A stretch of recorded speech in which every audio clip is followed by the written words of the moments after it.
Assalamualaikum warahmatullahi wabarakatuh. Saya Prayogi Puja Juli Erlangga dengan NIM 2352410. Kali ini saya akan mempresentasikan proposal penelitian saya dengan judul Implementation of Deep Learning Approach for Early Detection of Water Leakage in PDAM Kota Pontianak, studi kasus di tempat saya bekerja. Pada kesempatan kali ini, eh, saya akan mempresentasikan. Adapun agenda yang akan saya presentasikan pada kesempatan kali ini terdiri dari latar belakang, rumusan masalah, kemudian tujuan penelitian, kemudian tinjauan literatur, batasan penelitian, metodologi penelitian, teknis penelitian, training dan validasi, evaluasi dan rencana hasil, implementasi dan integrasi sistem, kemudian dampak dari penelitian yang akan saya lakukan, kemudian rencana kerjanya, kemudian ada juga progres penelitian berupa konsultasi dengan pembimbing, dan yang terakhir adalah referensi. Kemudian ada juga latar belakang eh, kenapa saya mengangkat topik ini. Yang pertama adalah karena NRW di PDAM Kota Pontianak itu saat ini masih sangat tinggi, di angka 32,51% data tahun 2024, sedangkan di aturan nasional NRW atau kebocoran itu tidak boleh lebih dari 20%, sehingga ada deviasi sekitar 12% lebih yang harus dikurangi dari NRW di PDAM Kota Pontianak. Kemudian ada juga latar belakang yang kedua adalah saat ini deteksi kebocoran yang ada di PDAM Kota Pontianak masih bersifat manual atau reaktif, sehingga butuh waktu dan biaya besar dalam melakukan penanganan kebocoran tersebut. Kemudian ada juga yang ketiga adalah karena eh, pada saat ini eh, teknologi kecerdasan buatan atau AI, khususnya deep learning, sudah sangat menjadi primadona dalam eh, mena- menangani suatu masalah. Sehingga AI dan deep learning dianggap mampu menganalisa pola tekanan dan debit air secara real time, yang merupakan eh, parameter dalam melakukan deteksi dini terhadap kebocoran yang terjadi. Kemudian yang terakhir adalah pentingnya untuk efisiensi dan konservasi sumber daya air, mengingat air ini juga masuk dalam SDGs yang ke-6, yaitu untuk ketersediaan dan keberlangsungan air bersih. Kemudian secara praktisnya dapat dijelaskan kebocoran air di sistem distribusi sering terdeteksi setelah jadi penurunan tekanan atau pengaduan dari pelanggan, yang berarti deteksi bersifat reaktif, bukan preventif atau pencegahan. Nah, di sisi lain juga sistem pemantauan konvensional berbasis inspeksi manual membutuhkan waktu dan biaya yang besar, serta tidak efisien untuk jaringan pipa yang luas. Kemudian ada juga rumusan masalah dan pertanyaan pada penelitian adalah bagaimana menerapkan model deep learning untuk mendeteksi kebocoran air secara dini. Kemudian pertanyaan penelitiannya, bagaimana karakteristik data tekanan, debit, dan konsumsi pelanggan. Kemudian model optimalnya, yaitu menggunakan deep learning CNN, LSTM, ataupun juga hybrid. Kemudian seberapa akurat dan cepat model yang diterapkan model AI deep learning tersebut dengan metode konvensional. Kemudian bagaimana integrasi model yang akan dibangun dengan sistem PDAM existing. Nah, kemudian ada juga tujuan penelitian yang dilakukan adalah mengimplementasikan dan mengevaluasi model deep learning untuk deteksi dini kebocoran. Tadi rencana saya akan menggunakan CNN dan LSTM ataupun hybrid. Kemudian tujuan khususnya adalah untuk analisa karakteristik data tekanan dan debit air, kemudian mengembangkan model CNN dan LSTM atau hybrid, kemudian melakukan evaluasi akurasi, presisi, recall, dan F1 score, kemudian melakukan desain rencana integrasi dengan sistem PDAM existing.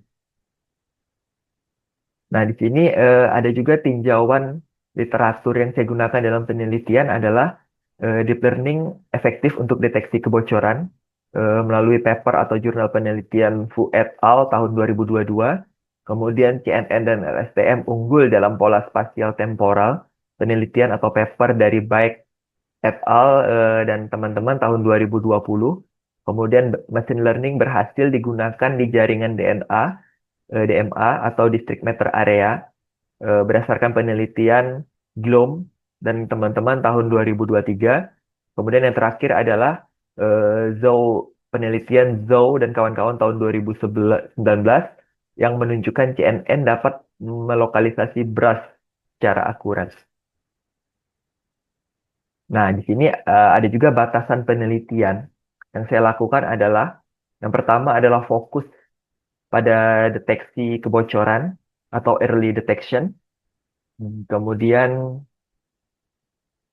eh, di sini data yang digunakan adalah data tekanan, data debit dari DMA atau District Meter Area yang digunakan oleh PDN Kota Pontianak, kemudian menggunakan model Deep Learning CNN, LSTM maupun hybrid gabungan antara CNN dan LSTM, kemudian melakukan evaluasi, data histori dan simulasi, bukan uji lapangan.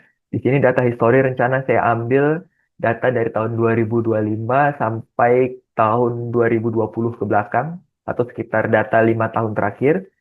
Kemudian tidak dibahas aspek manajemen atau perilaku pelanggan, sehingga perilaku atau pola konsumsi pelanggan di sini pada penelitian ini diabaikan.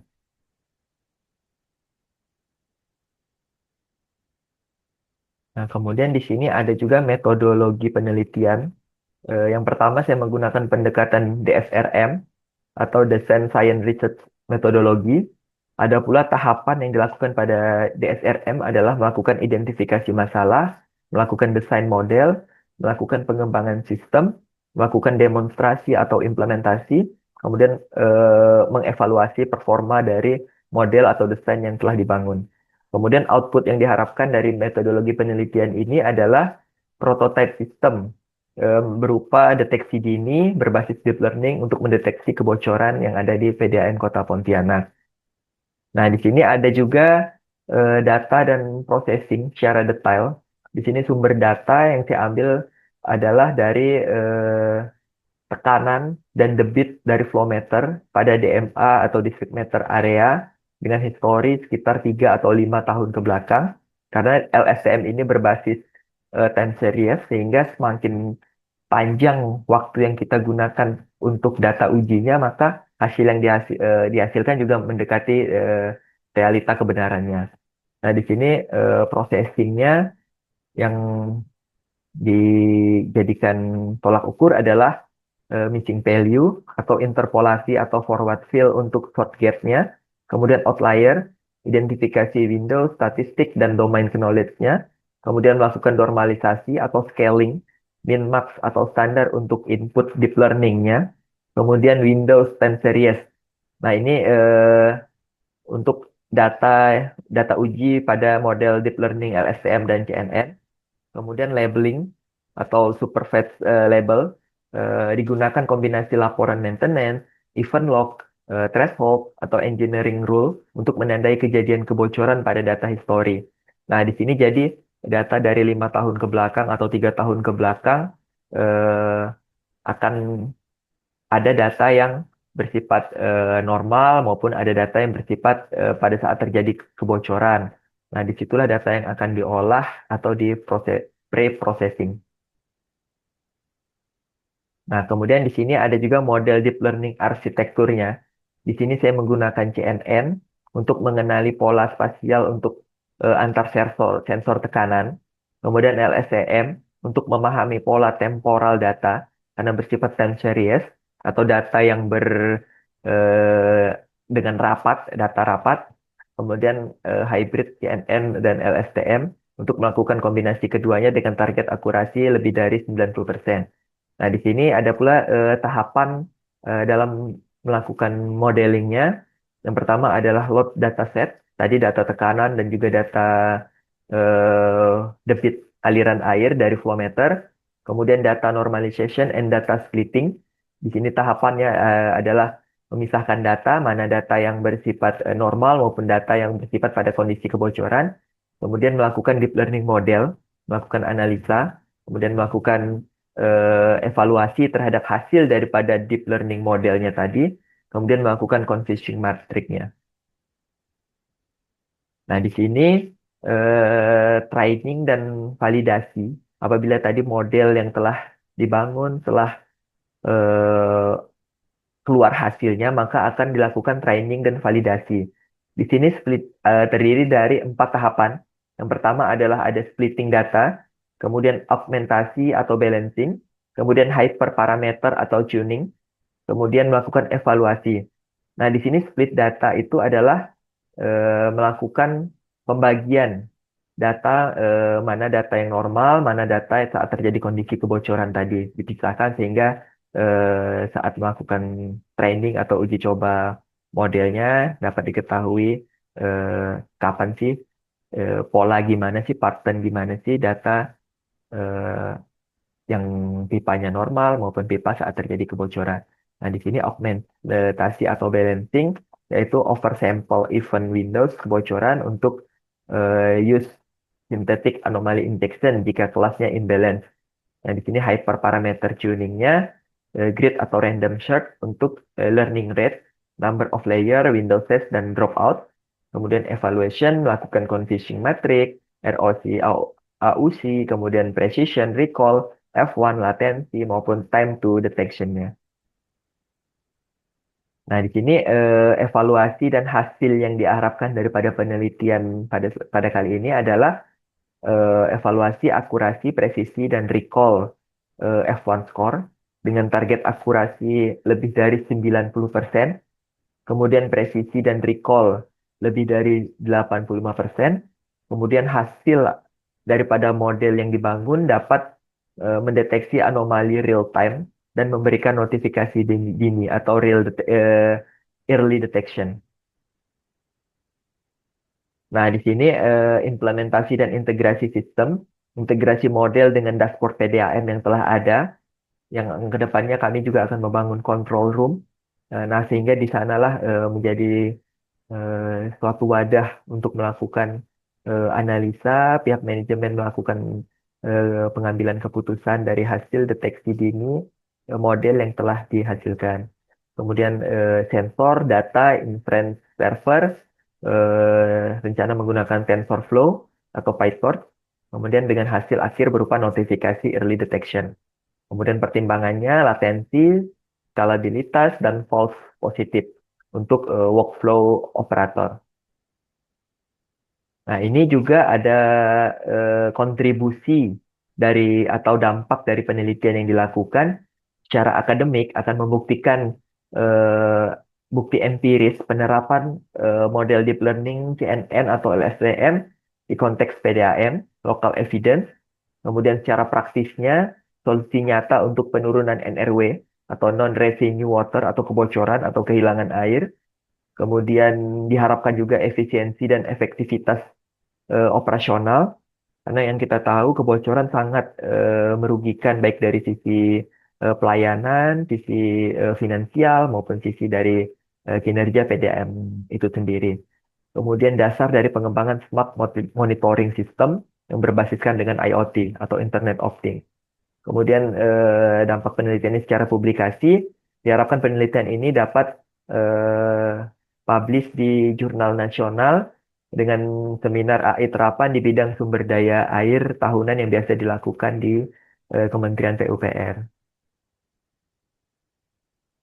Nah, di sini tadi penutup dan rencana publikasinya sudah disebutkan. Kemudian di sini juga rencana kerja atau timeline yang akan saya lakukan pada penelitian kali ini adalah yang pertama adalah pengumpulan dan pembersihan data. Tadi data tekanan, data debit aliran air, dan pola konsumsi pelanggan akan saya kumpulkan 3 sampai 5 tahun ke belakang karena semakin banyak semakin baik. Kemudian feature engineering dan baseline model kemudian dilanjutkan dengan tahap featuring engineering dan baseline model, kemudian dilanjutkan dengan tahap pengembangan model deep learning CNN, LSTM atau hybrid serta di tuning. Kemudian evaluasi dan analisa atau analisis. Kemudian yang terakhir adalah melakukan desain, implementasi, dan laporan. Nah, di sini ada juga progres dari penelitian yang telah saya lakukan untuk konsultasi dengan pembimbing. Sampai dengan saat ini, dari awal pembagian dosen pembimbing, saya telah melakukan konsultasi sebanyak 2 kali melalui Microsoft Teams. Konsultasi pertama itu membahas latar belakang, rumusan, masalah, metodologi penelitian dengan pemilihan model JNN dan LSTM. Kemudian konsultasi kedua dengan mengirimkan hasil revisi dan masukan dari Pak Baskara. Kemudian saya mengirimkan draft ulang untuk direview ulang oleh beliau hingga sampai dengan saat ini.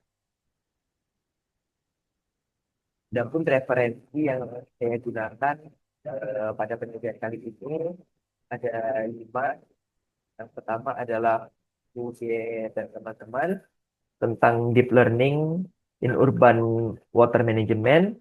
Kemudian Zoo X dan teman-teman tahun 2019 tentang deep learning for brush localization in water network. Kemudian yang ketiga, baik dan teman-teman tahun 2020 tentang prediction of water level and quality using SCNN dan LSTM.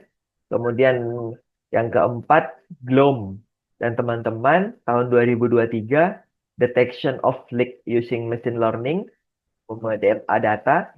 Kemudian yang terakhir adalah infrastruktur Asia Report tahun 2024. Ini NRW in Indonesia. Mungkin